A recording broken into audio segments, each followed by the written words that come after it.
My name is Simon Taylor. I'm the editorial events manager in Politico, and we've been working on this program for 6 months. The next panel is going to focus on some issues that we've already touched on today, namely the issue of public opinion and innovation. And we really want to look at how public opinion can encourage or indeed hamper the take-up of innovation. I think Jean-Charles said this morning, innovation only becomes part of common knowledge if it's actually taken up and accepted by consumers, and that's something we want to get at in the next session. So I'd like to invite onto stage the three speakers. First of all, a member of Parliament, Jan Huytema, who is a member of the Dutch VVD, one of the two Dutch Liberal parties. He's a member of the Parliament's Agriculture Committee, and he comes from a dairy farming background. So Mr. Huytema, if you'd be so kind. We have another farmer. Someone said we didn't have enough farmers on the panel. I strongly disagree. We have Ian Piggott, who's a British farmer, farms just outside London in Hertfordshire, and also works in farming education, trying to bridge the knowledge gap between the farming and the non-farming community. So Ian, if you could join us. And then, last but not least, Vincent Gros. He's Senior Vice President of BASF and Head of the Regional Business Unit for Europe in BASF's crop protection business. So, Mr. Gros, if you could come and join us on stage. Thank you very much.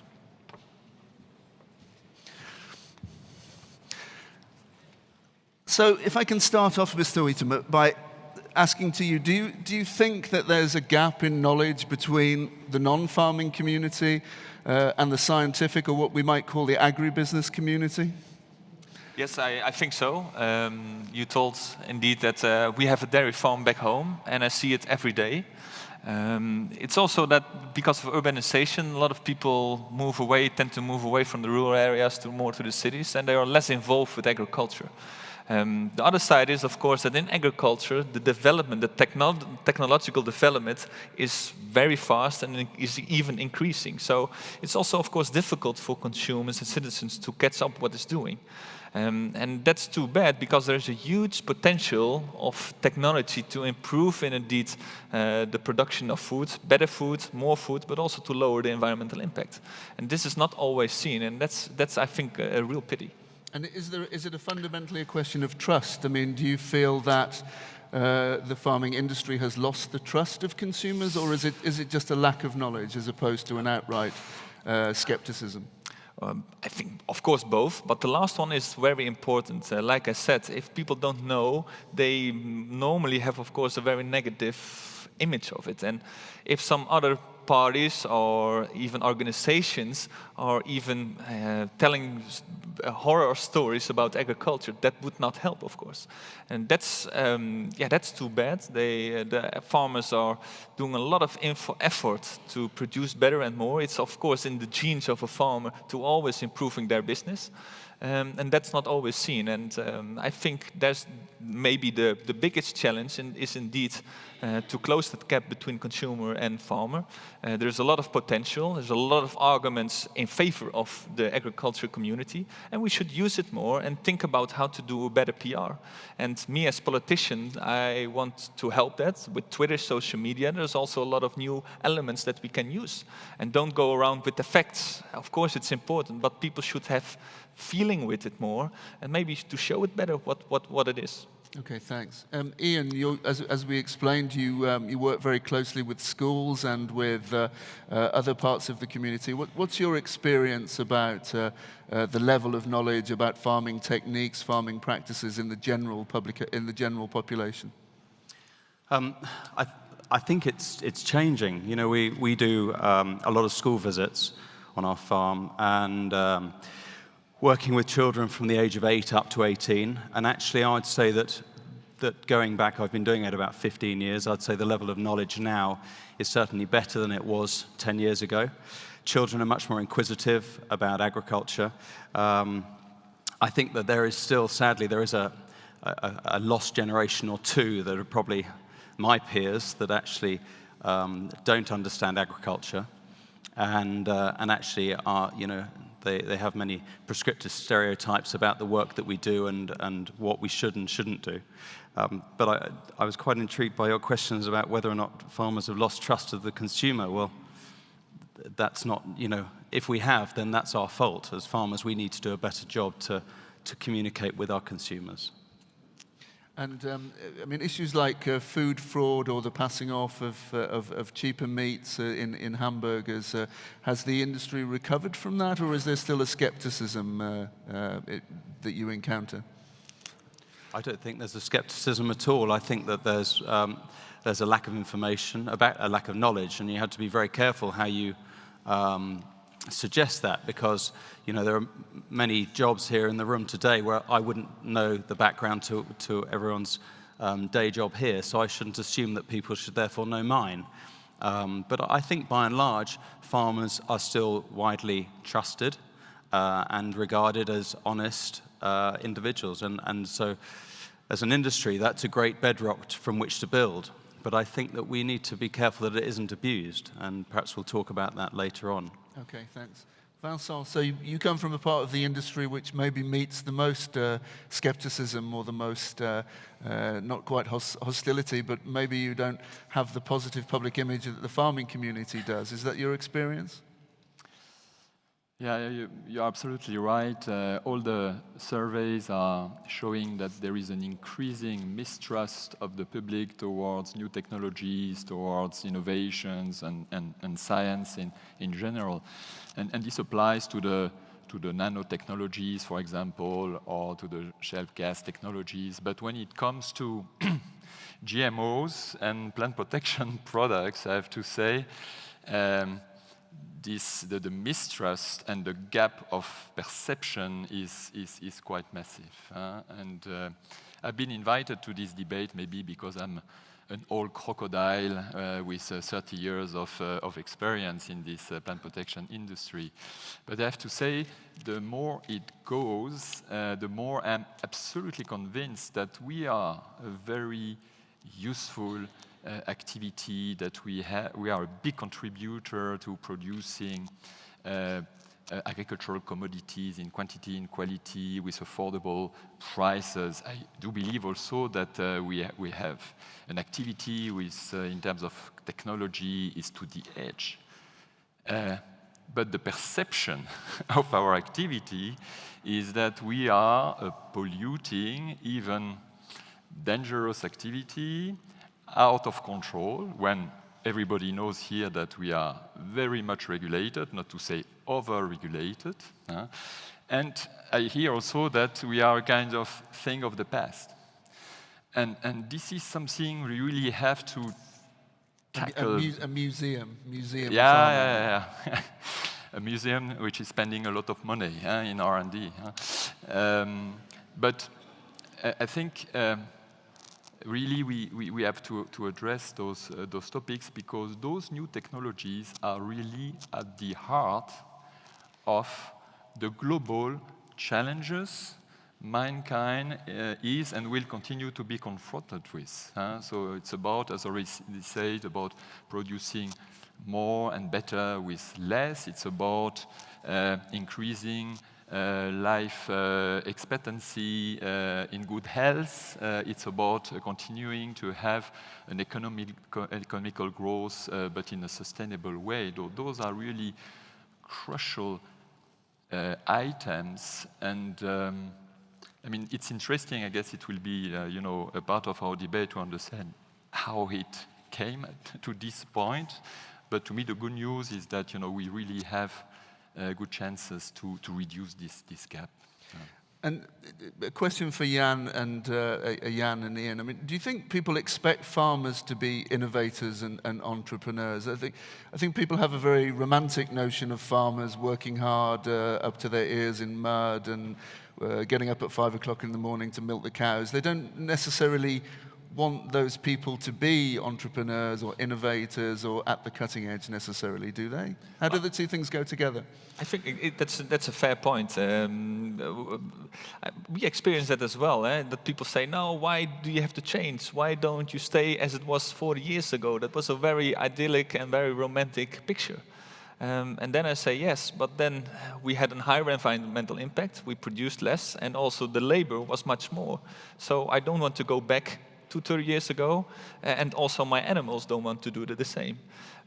Sometimes people pass by with their bike. We have a lot of bikes, of course, in the Netherlands, and they see a huge stable, and they say it's industrialized.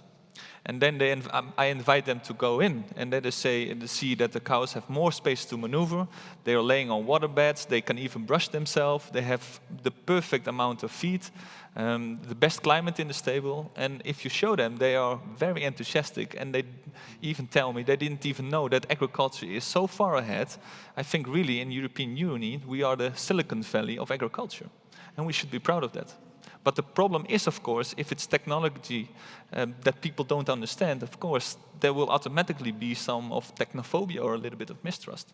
And that is the point that we should tackle. Yeah. Ian, what's your experience? And one issue that has got a lot of coverage in the UK, not just in the UK, is of course the bee population and the neonicotinoids. And I will raise this because it's an awkward subject. Do you find that the groups, the non-farming groups you meet, are aware of this? Is it something they raise? Is it something that they're worried about? And do they understand the science around this debate?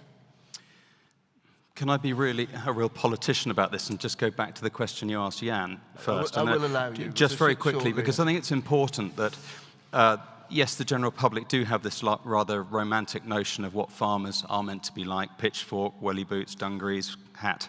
I don't have any of the above. Wellies, I do. And they're surprised. They're amazed by the technology that we use. And it's fabulous technology, the stuff that we're doing.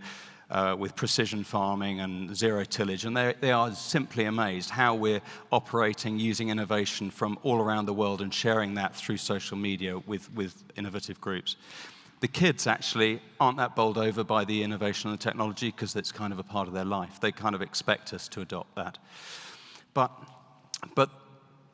advertising agencies, marketing agencies outside of agriculture are very keen to use agriculture as a vehicle to help sell product, to use that wholesome, hearty, honorable, honest image to sell anything from as mad as gambling chips or to online banking insurance. And that is really harmful for our industry, because we're talking about innovation in terms of technology, but we forget that people are the most important part of innovation.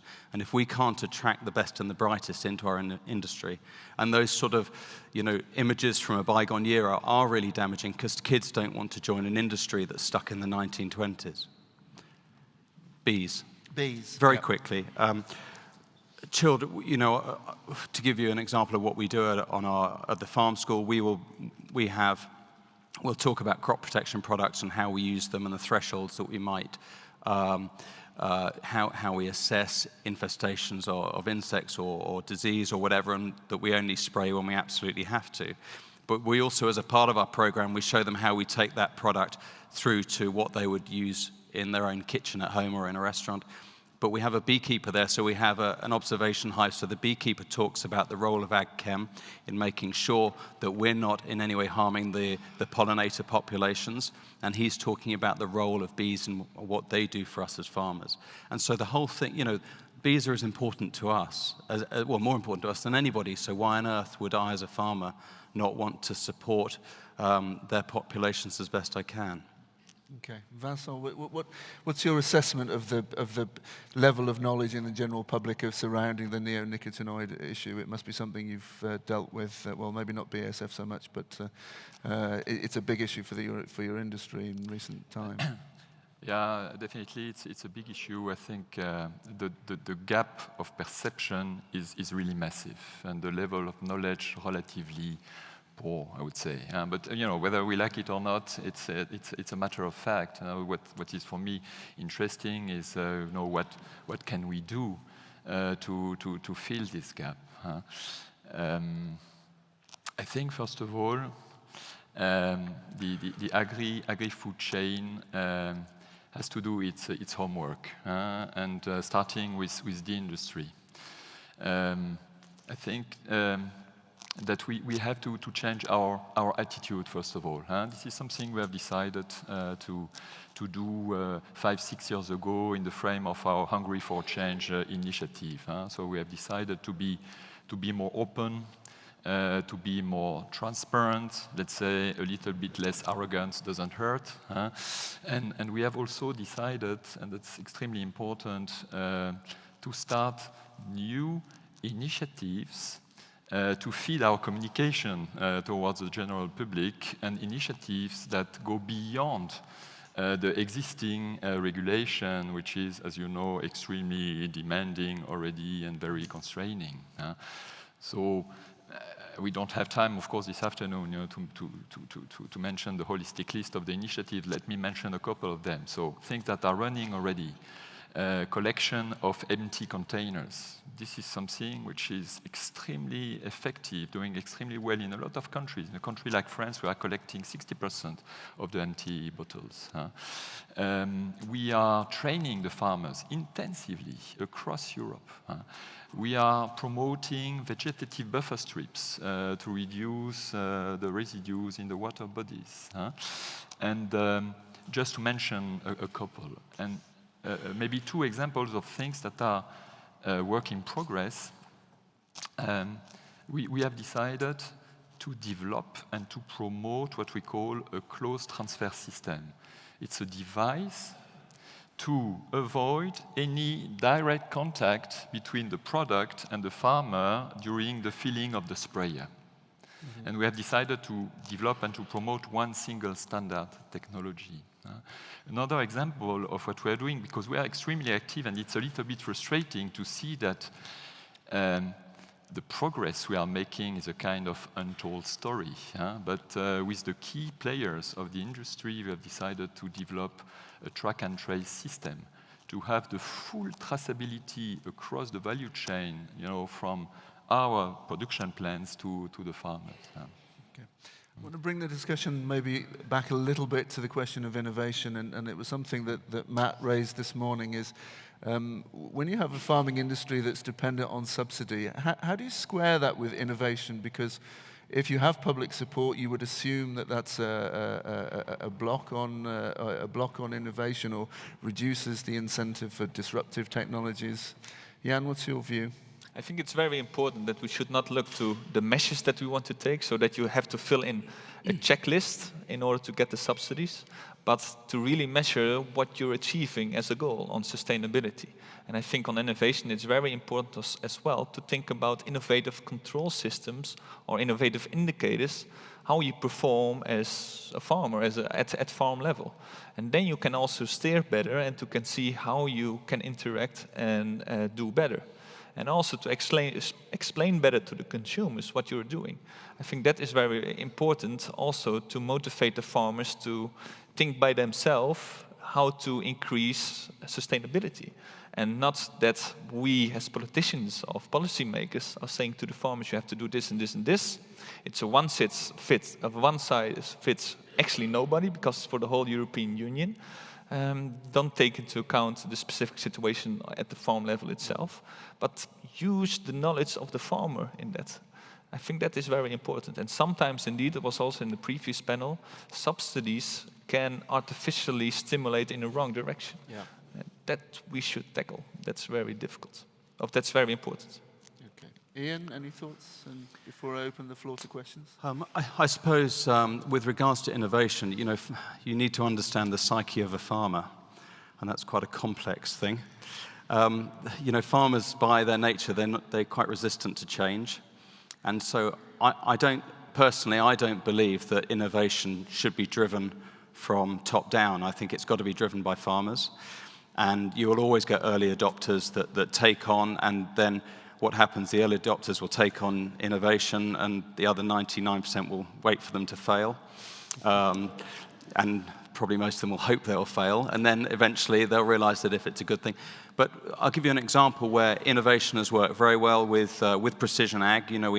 There was money available through the EIP where farmers could invest in precision ag stuff for GPS, RTK equipment, and it helped. You know, it's quite a prohibitive spend for a smaller farmer, but obviously it meant that we could actually have better accuracy within applications of ag chem or fertilizer, sustainability and environmental credibility associated with it. And you know, so I thought that was a way of accelerating innovation.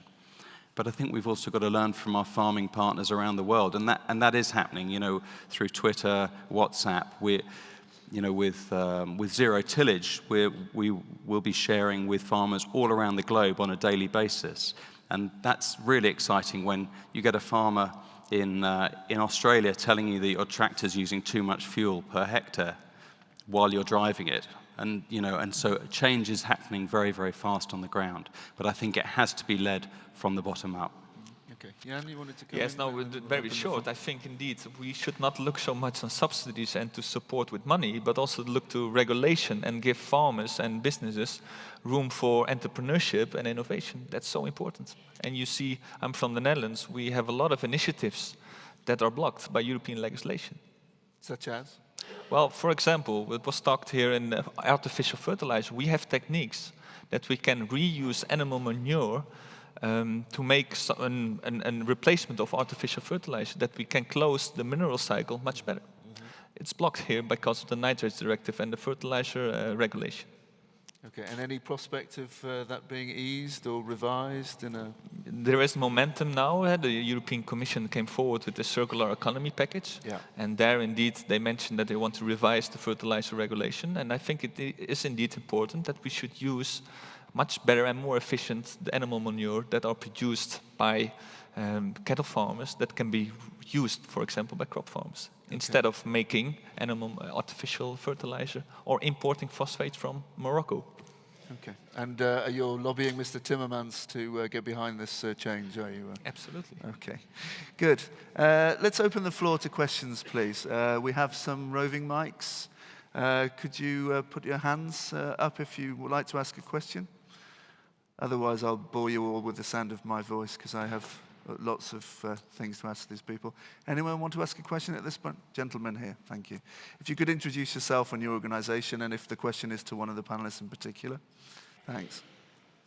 Januari, Pannonia Ethanol from Eastern Europe. I'm just wondering on the outlook for bioenergy crops, the view of the parliamentary representative on the caps being placed on low-carbon feedstock fuel in Europe, and what your views would be on that. Also there, I think the goal should be leading, and the goal is that we should find sustainable, new renewable energy sources, and I think agriculture can play a very important role in that.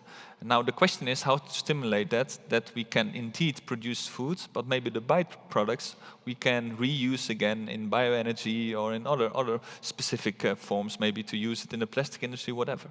And I have difficulties with indeed having capping or really have very strict and absolute regulation. Maybe we should think about to stimulate it better, that we go forward from the first generation biofuels to second and third one. I think that is very important. Okay. And also that, sorry to interfere, very important to have innovation in how to control and how to indeed research or to show what is really the impact on, for example, in this case, climate change. And just to follow up on a question that was asked earlier, what are the implications of the Paris Agreement for you, for agriculture? I think agriculture can play a very important role in this, in order to mitigate. Agriculture and forestry are the only two sectors from all the sectors that also can bind CO2 in the soil. So I think it's very interesting to see how we can go along with it much better. But also, the European Union can play an important role to adapt to climate change, that still we can produce food in circumstances where weather and climate is changing.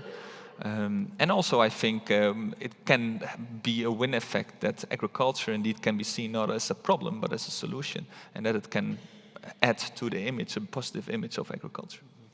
And Ian, in the UK, there's been a lot of changes in the sort of policy framework around renewables. Has this been affecting farmers' decisions? Are people turning away from biomass, or is there just a general sort of economic incentive for maximum energy efficiency on farms? Well, I think there's been the uptake of renewables has been pretty widespread with PV or biomass. There's obviously been the recent capping on the amount of wheat that can go into plants like Ensis. So, but we're not seeing that come through in the market at the moment. But no doubt it will in the next few months. Okay. Any thoughts on bioenergy? The question on bioenergy, Vincent, or more generally, how the COP deal will impact the agribusiness sector? I'm not sure that the topic is directly related to our debate, but I mean, bioenergy is very much related to the oil price, as already said. But if one day the question is, do we have enough agricultural commodities to feed the world population, I'm absolutely sure then the land dedicated to bioenergy will decrease. Okay. Yeah, Caroline here.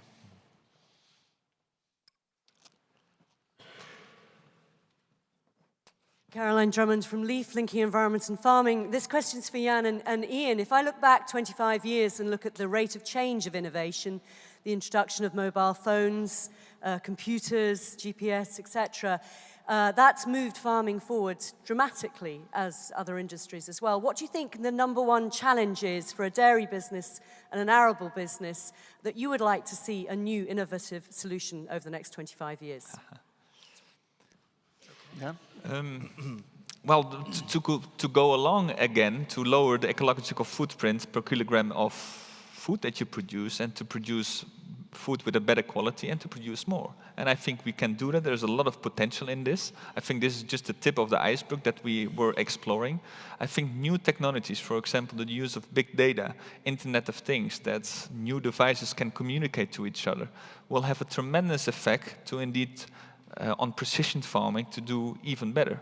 But also thinking about, for example, soil quality, to know better what natural processes work and how can they help in order to produce in a better way.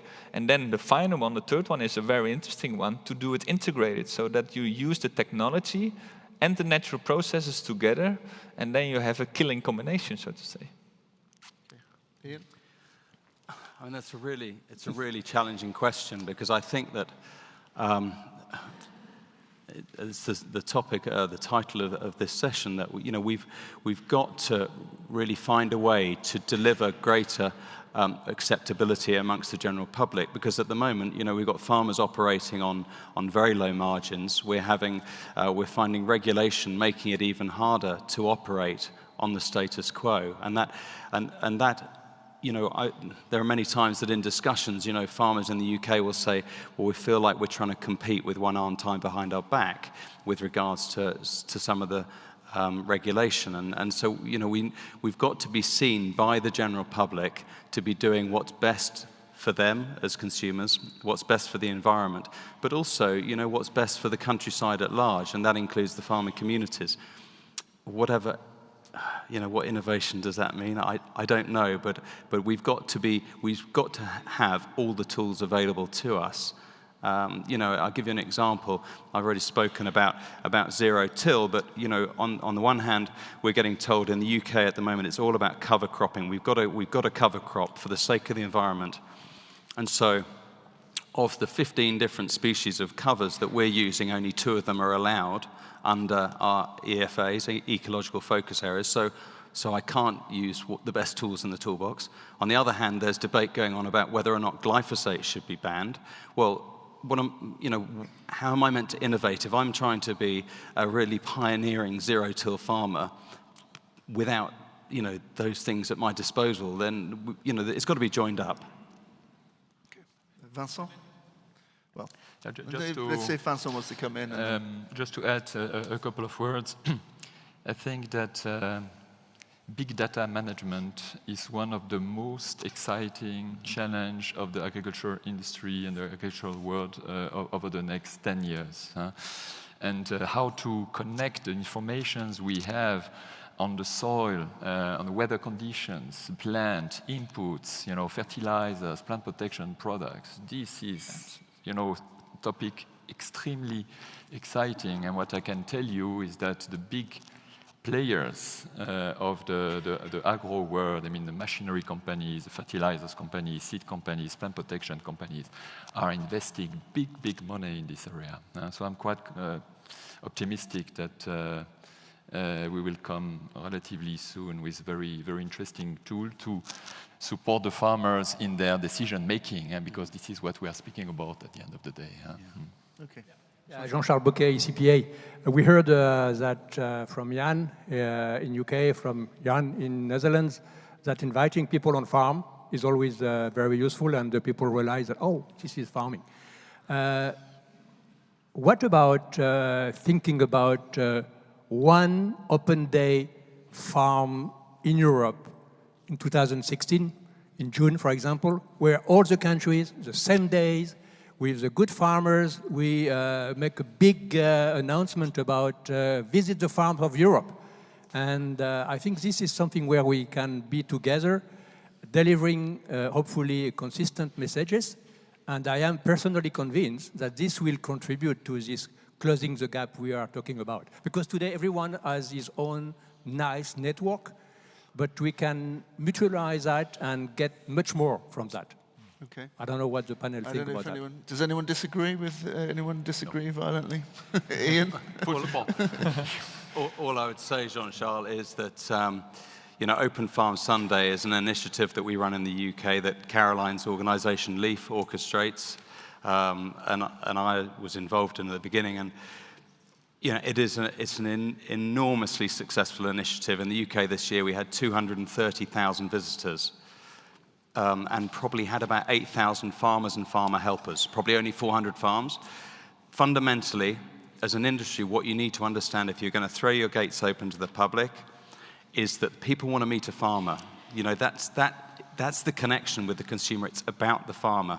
And so we need to get more and more farmers involved. I would just give you one note of caution that it's don't do it unless we can do it really well and really well orchestrated, because the last thing we need is the general public to think that we can't organize a what's it in a brewery or whatever you call it.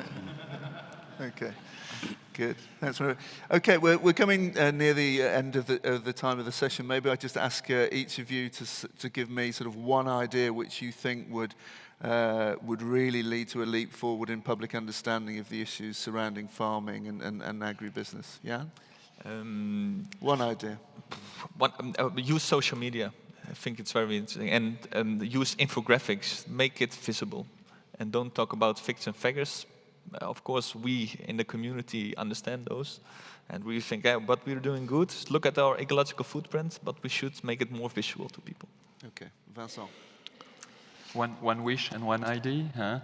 The wish is to get even stronger support by the farmers, because nobody is better suited than the farmers to speak about the benefits of innovation in agriculture. And in the UK, I have to say, we have a tremendous support, but in other countries, there is still room for improvement.